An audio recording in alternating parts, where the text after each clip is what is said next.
Coming up on Currently, Vivian and Beth Milligan are here discussing their stories about power lines, how rural energy bills are tied to elections, and the aftermath of springtime flooding that rocked our communities. That's ahead on Currently. Welcome to Currently, where we discuss some of the top local stories directly from the journalists who are covering them. I'm your host, Christal Frost. This podcast was recorded on Wednesday, May 20th. The Tigers are 20-29, ranked third in the AL Central, dead center of the curve, baby. Support for Currently comes from West Shore Bank. When you choose West Shore Bank, you're not just choosing a bank. You are choosing a partner that is committed to the well-being of our community. You can visit them on 8th Street or at westshorebank.com. Support also comes from Old Town Playhouse, where community comes together in downtown Traverse City.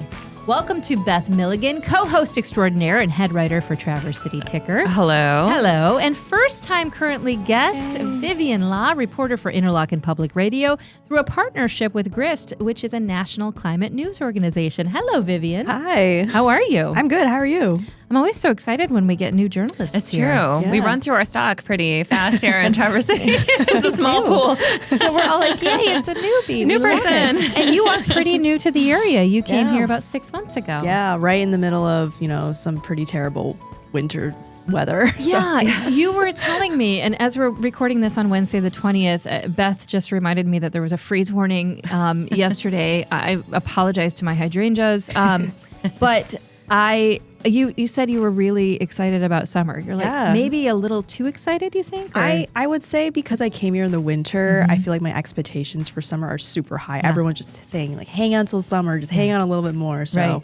yeah, I have high hopes. But you're a Midwest gal. You came from Chicago. Yeah, but I don't know. I just feel like people love saying that, but also I don't think anyone really gets used to like intense winter storms or intense snow. So, and we haven't gotten snow like this in Chicago in years. So it's been wild. We haven't gotten snow like this in Traverse City in years. I do want to say that. I feel like next year, hopefully, might be a little different, right? We'll see. This could be the new normal. Yeah. We are talking a lot about stories that relate to climate today. So I do want to ask about that partnership with GRIST. Yeah. What does that mean for Interlochen and GRIST? Yeah. So essentially, I am a GRIST reporter stationed at Interlochen Public Radio. Nice. And so I cover how climate change is affecting northern Michigan communities for IPR.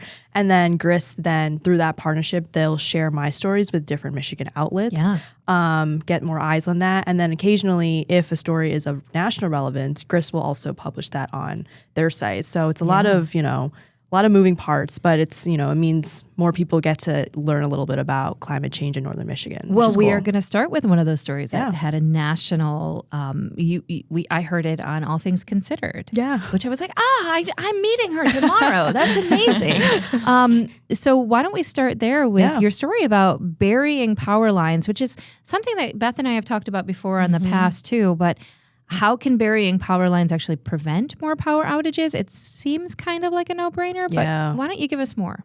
Yeah. So I came to this story because, the ice storm last year, which I was not here for, but, lives in the minds of a lot of northern Michiganders for sure. Yeah, and a lot of trauma, I think. Yeah. I mean, even talking to residents a year later, it's still very much like on people's minds. And it's just, people had questions, especially after the long blackouts that people had about how can we prevent this from happening in the future. And, in a time where climate change is kind of driving more frequent extreme weather like an ice storm, there's a lot of questions about like how we can make our electric grids more reliable and more, resilient against the things that we might be seeing in the future. So burying power lines is, like you said, a pretty obvious solution sometimes, but I was learning that it's not as straightforward. It's super, super expensive. Yeah, and I mean, that's kind of the biggest obstacle. It's not just you have to dig a hole. Yeah. There's so much more involved. Right. You have to dig under sidewalks, and you have to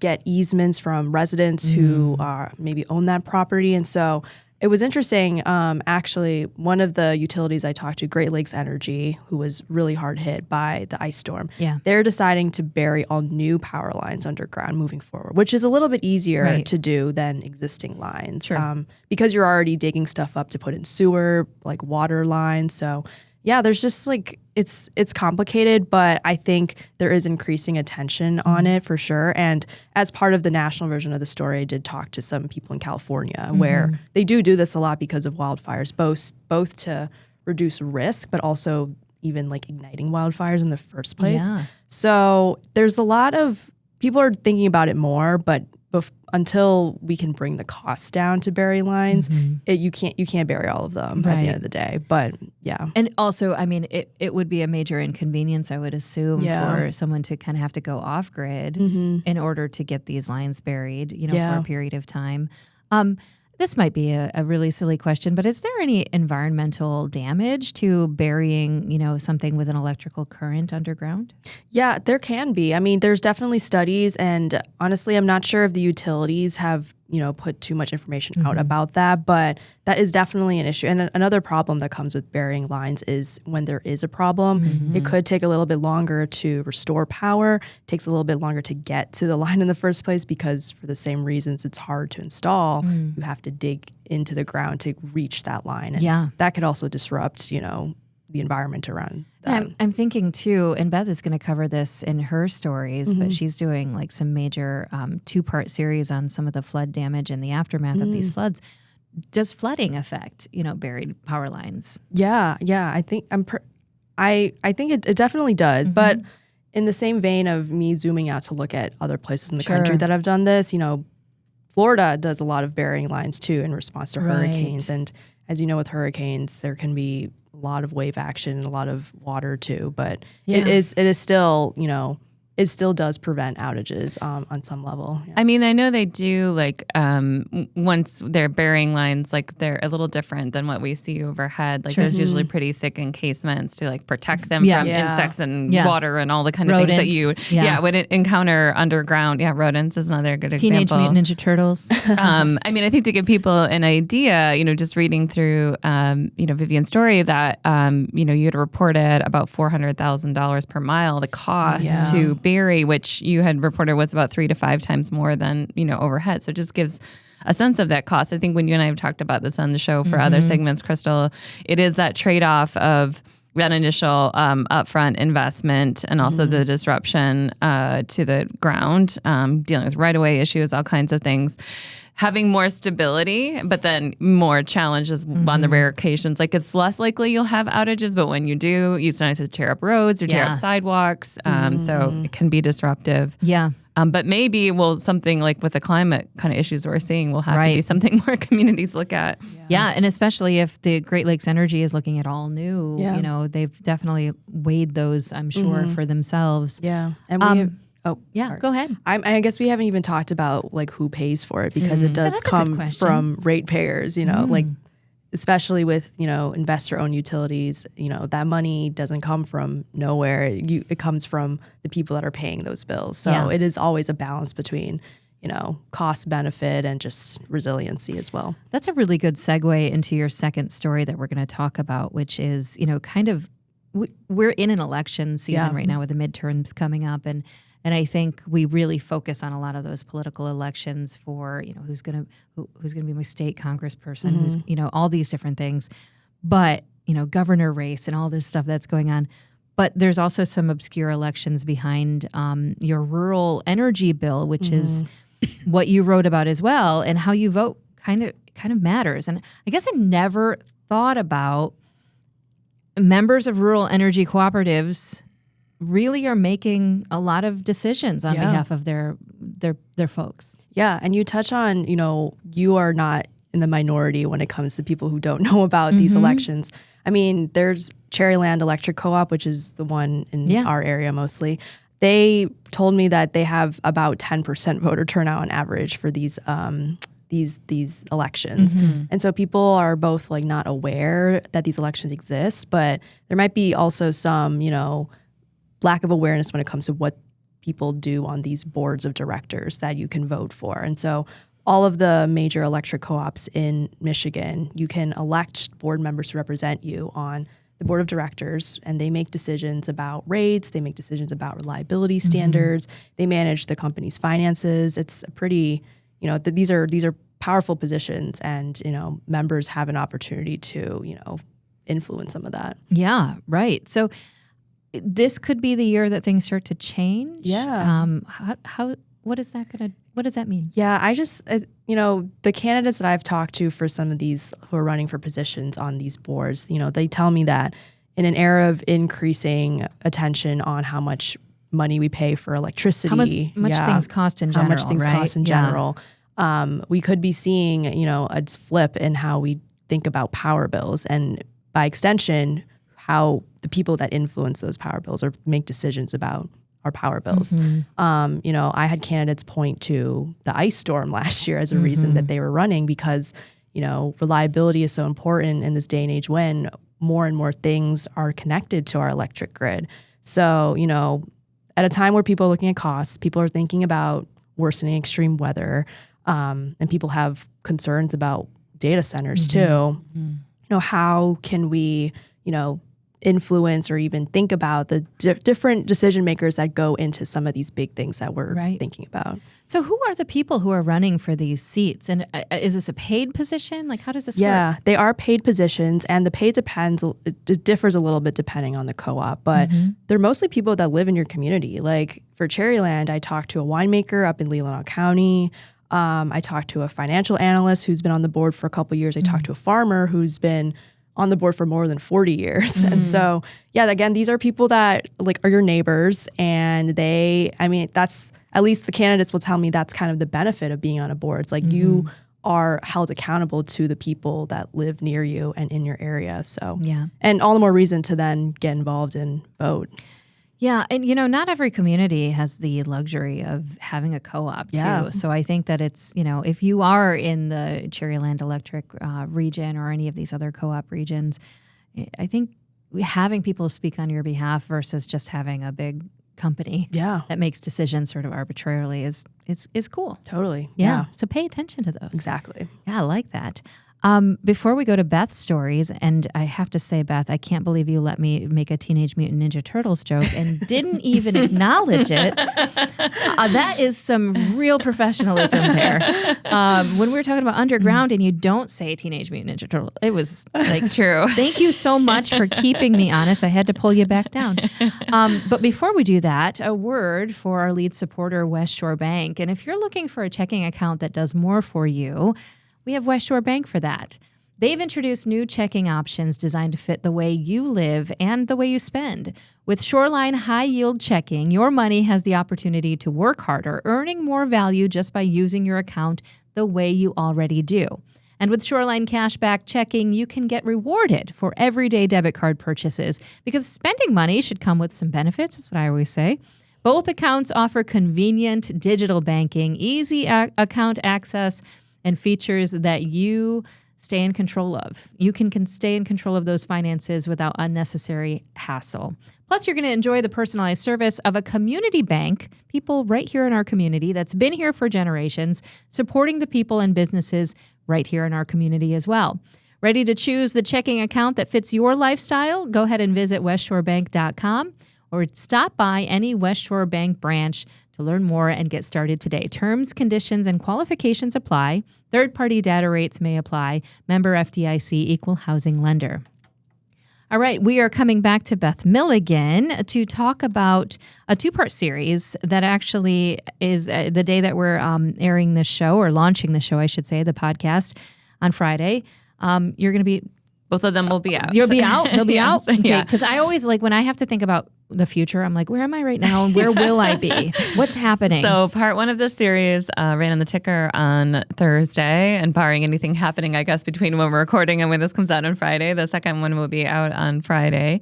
This is a follow-up to all of the flooding damage that occurred in our county and many other counties in April, which we talked about extensively on the show. But these are some key updates, enough that we don't do two-part series very often, but we usually kind of do one topic per ticker every week. But there was a lot happening on this. So the first story on Thursday was really focused on damages in roads. So as of this week, the reported damage assessments in Grand Traverse County is now up to over 21 million. Wow. 21.2 million. That is a combination of, so FEMA, our federal agency that deals with disaster relief, looks at two categories when they're looking at something like flood damage. They look at individual assistance. So those would be the private properties, our homeowners who are affected along the Boardman River, for example. And then the second category is public assistance, and that is things like roads, bridges, utilities, parks, the public component of it. So those two categories together consist of the FEMA estimates, which again are now about $21.2 million. What the county has been doing in the weeks since the flooding is, especially this last week, they have been going out and making assessments. Our county officials have. Property owners could self-report through a county website damage to their property. Officials were going out and surveying that, starting to collect preliminary estimates. FEMA and the state was on the ground last week assisting with those analysis. So there's some interesting areas where FEMA funding doesn't apply.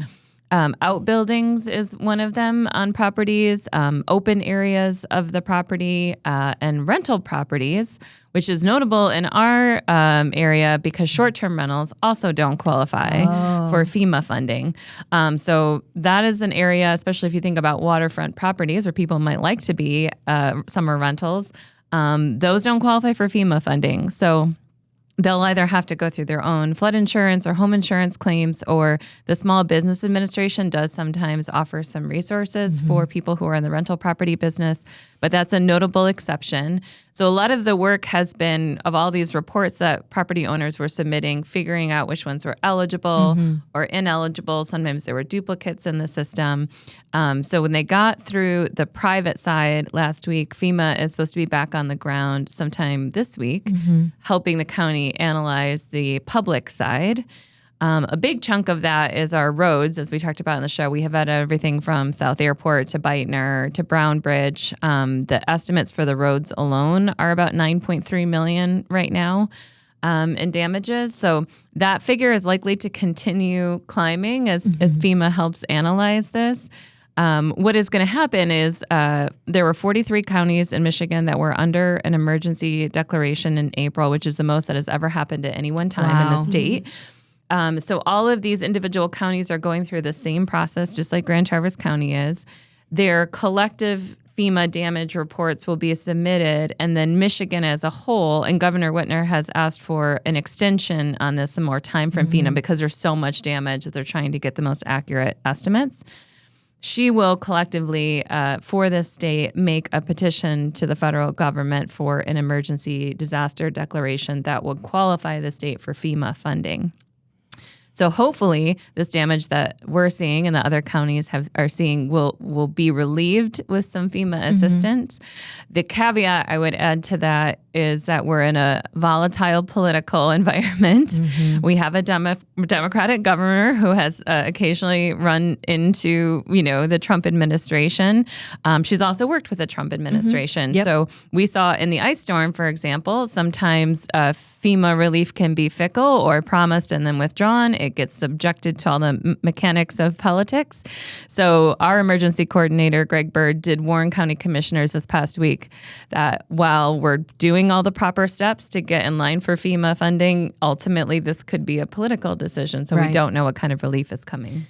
What I've been really interested in too is the number of people who actually carry flood insurance, because I didn't know this when I first bought a house. I was just like, it's all covered, right? But no, it's not.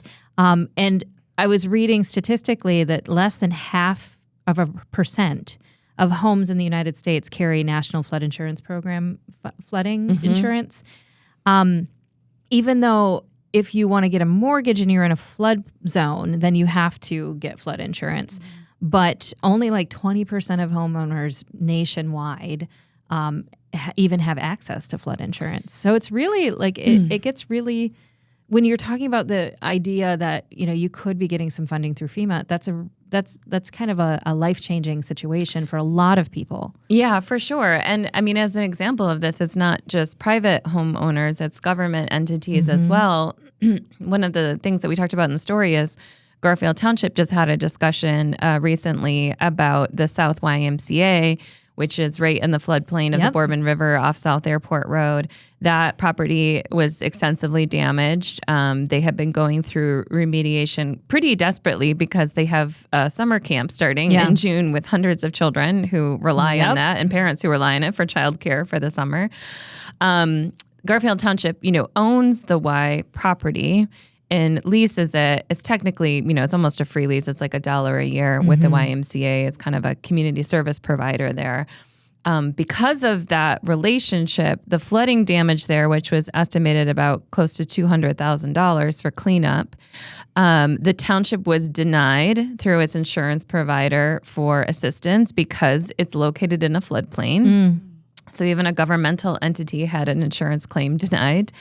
And so that puts the township on the hook for the cleanup costs. And they had a choice of either paying for those costs or canceling the lease with the Y, which it was a tough situation for them to be in because they could just say, we're not going to fix it up. We're just going to cancel the lease. That property is done. Who knows, it could flood again in the future. Maybe it's just not worth it. And also because they don't get a real rent from the Y, they don't have a way to recoup their costs for that. So they would just be bearing that $200,000. But they also realize that the Y provides a big community service. So what they ultimately compromised in is the township is upfronting the cost. They are the ones who are eligible to apply for FEMA. YMCA can't. So they will try to get FEMA relief for that $200,000. Right. And if they cannot, the YMCA has agreed to pay the township back for the repair costs. But it shows you, it's this one case that shows you all the complexity of the damage and of the FEMA reimbursement. Well, and when I think at face value, you can say, okay, there was a lot of building on floodplains, right? So people did this even before maybe they knew about floodplains or things like that. But we know that the flood maps are changing because of climate change. So, and I think FEMA is actually rolling out new flood maps at some point. So hopefully we start to go, okay, maybe we don't build. Because it used to be maybe a 500-year flood, but that's happening more often, right? Yeah. I mean, a couple other categories that we talked about across the two stories address some of that. One of which is just the roads themselves. So I know that's what a lot of people care about. So we'll give a quick update on that. The Road Commission had a special meeting on Tuesday this week to discuss some of the big projects, mostly Beitner and Brown Bridge. Those are the last two roads that are not opened. Marsh opened last week, so everything else is open now. Beitner, there was a contract approved at the meeting this week. They are going to start over the next couple of weeks. You will see crews down there pulling the debris out of the river. So they do have contractor hired to do that. Hopefully in a couple of weeks that will be done, and then that river will be passable again. They're trying to make it as safe for users as they can, as quickly as possible with summer coming up. The larger Beitner project, the design for the new bridge crossing has been finished. It is in review. They have been accelerating things. Right. They have their Eagle permits. They have to wait for this river review to happen over the next few weeks. They could potentially go out to bid in June or July and then start construction this summer. They're hoping to be done with the new bridge by like November, December when we get into winter. Wow. Because you got to get the new asphalt down before the snow really sets in. So they're on a very tight timeline on that. So that's in progress. Brown Bridge was interesting. Probably more attendees than I've ever seen at a road commission meeting came on Tuesday because there are a lot of people who live by the Brown Bridge road area, which is down. It has significantly added commute time for people who live there, like a 20-minute detour around that bridge site. They're also very worried they can't get deliveries anymore to their homes. They're worried about emergency access. If there's a fire, they need an ambulance. So they were sharing their concerns about trying to get that open as soon as possible. Okay. Brown Bridge, the culverts themselves are actually in good condition. They were close to losing that structure. If they hadn't addressed it fast, it probably would have collapsed as well. They did save it. The culverts are okay, but the material around the culverts has washed out. Oh, wow. So you've got sinkholes and voids opening up, and so it's structurally unsafe right now. They do have a crew that has been hired, and probably starting next week, if folks are in the area, they will see that crew there. They're going to strip the road down. They're going to identify all the holes that are underneath the pavement so they can make sure they know where they all are. They'll fill that material in, and then they'll repave the road on top. So assuming nothing major else emerges with damages there, they can get that fixed and reopened by mid-June. Can they bury the power lines while they're at it too? I mean, bury the power lines while they're at it. And while we have those projects in flux. The other thing I'll just mention for people who have been using the Beitner Detour, which is Cass and South Airport, crews started this week installing the new 31 Hartman light. So you'll see poles and lights going up that could be operational within the next week. They had really hoped to get it ready for the Memorial Day weekend holiday. Yeah. I was on Hartman yesterday and I could not believe how far the traffic was built up on Hartman that was trying to turn on 31 almost all the way past Brewery Terra Firma. Wow. It was crazy. Especially with tourism coming up with the summer, they are trying to get that open. So that light, hopefully you'll see in the next week or so, is going to be operational. Wow. Well, thank you for that very extensive reporting. I love a 2-part story. Yeah. And well, I'll just mention, we don't have to get into it now. We'll let folks read it. But the other story was really about the environmental and recreational aspects of the river. So I really recommend folks check that out. Friday morning, if you're listening to this early Friday morning, there is a river cleanup happening in downtown Traverse City from 10 to 2. Folks are meeting in Rotary Park. I think there'll be coffee. You can get some gloves on, go help clean up the river. Yeah. But we really talked in that story to the Watershed Center about the long-term changes. There is sediment now in all different kinds of the area of the river that there weren't before. Its long-term character has probably changed. Where you used to tubing or kayaking on the Boardman and other area rivers has changed this summer. So just know, I would read that story because how you experience the Boardman could not just be short-term, but long-term change. Wow. There. You know, I'm glad that they're having a long-term cleanup because I have to do a shout out to Commissioner Mitch Treadwell, who he's in his kayak on that river probably daily. He's a river and boy. He does clean up. I mean, it's amazing to see, he's picking up stuff and cleaning up all the time. So help him out. Yeah. Help him out. Well, thank you for that. Before we go, we got to talk about what we're excited about this week. And as we're recording this, it is my grandson Eli's 2nd birthday, which is crazy. I can't believe he's 2. He's such a sweet boy. So this weekend we are meeting my son and going up to the Jellystone campground, which we used to have one of these. I was going to say, we used to have one in Traverse City. Yeah, we had one. I got to camp there for one night. It was amazing, but it was really cold and rainy. And guess what? I don't like to camp anymore. So you're doing like a little day visit. Yeah, so I'm doing a day visit. I know at Jellystone and at some of these other fabulous campgrounds, for people who are weak like me, they do have cabins and they have like full-on like houses that you can rent. And I was like, that's how I camp. Some glamping. Yeah, glamping. I know. I'm like, even as a child, I was like, this is not fun. Why am I on the ground? Like, what is happening here? So we are going up there. Also really excited for a couple of things that Beth is going to mention, but we kind of end up having, with our friend group, we end up having like a memorial just get together. I know a bonfire or something. The last few years, Beth, probably maybe 7 years or so, 6 years, we have gotten together on Memorial as like an unofficial kickoff to summer, usually very cold. Yeah. But we have a little bonfire. We're hardy Michiganders. We are. So question for you though, Beth, because Memorial Day is early this year. Can I plant? Well, I mean, I think we said this is the thing that everybody is like, yes. Well, usually the traditional knowledge in Traverse City is you can plant after Memorial Day. I will just point out, though, Memorial Day is early this year. It's quite early. And we have had multiple freeze nights this week where farmers have been very nervous. Gardeners have been very nervous. So I'm personally going to wait just a little bit more. Okay. You're right. You're taking your chances.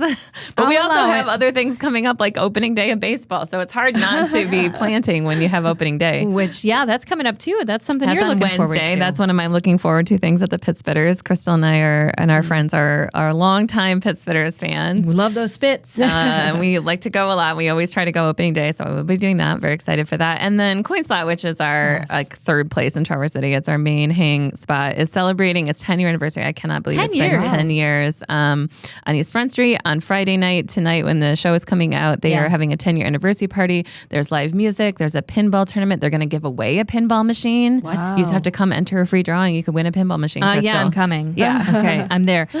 Questions, a couple of questions about this.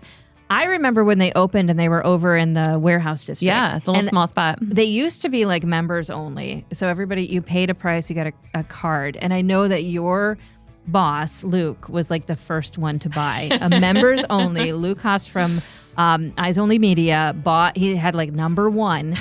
And for my kids, I think I got number 5 and 6. Oh, wow. Which, I feel like, Scott, if you're listening, I mean, that kind of dedication really deserves something like a pinball machine. Yeah. So see if you can get some entries. Super Cone, the ice cream stand at Coin Stop will be opening. Ramen will be there, so it'll be fun. It's going to be fun. Vivian, how about you? What are you looking forward to over the next week or so? I have never been to Sleeping Bear Dunes, so I'm going to do that this weekend for the first time. Yeah, good for you. I'm going to take my bike. I'll go on a little hike, and yeah, it's going to be lovely. I remember the first time I went to the dunes. It was on a field trip when I was in like 2nd grade.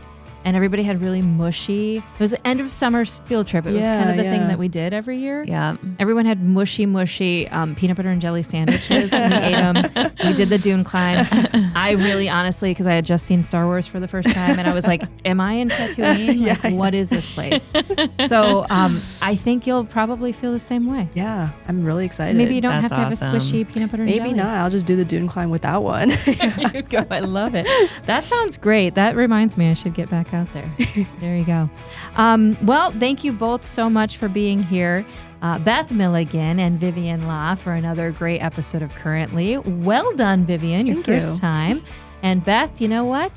This is what, like our 70th time? Oh my gosh, yeah. I can't believe it. I don't even want to know how old we are now. It might be like show number 70 or something, but thank you so much for being here. Be sure to subscribe to the show on all the platforms. It's really easy to do. Just go to christalfrost.com and click subscribe. You can follow us on social media as well. And that's at Currently with Christal Frost. And you can just find us wherever you get your podcasts. You can find us on YouTube. You can find us on Facebook. We're everywhere. Currently is a Compass Local podcast produced here in Traverse City by Pancake Boy Productions. Big thanks to Old Town Playhouse. Check out their upcoming 2026-27 season at oldtownplayhouse.com. And thanks to our lead supporter, West Shore Bank. You can start saving today at westshorebank.com. We'll see you next week.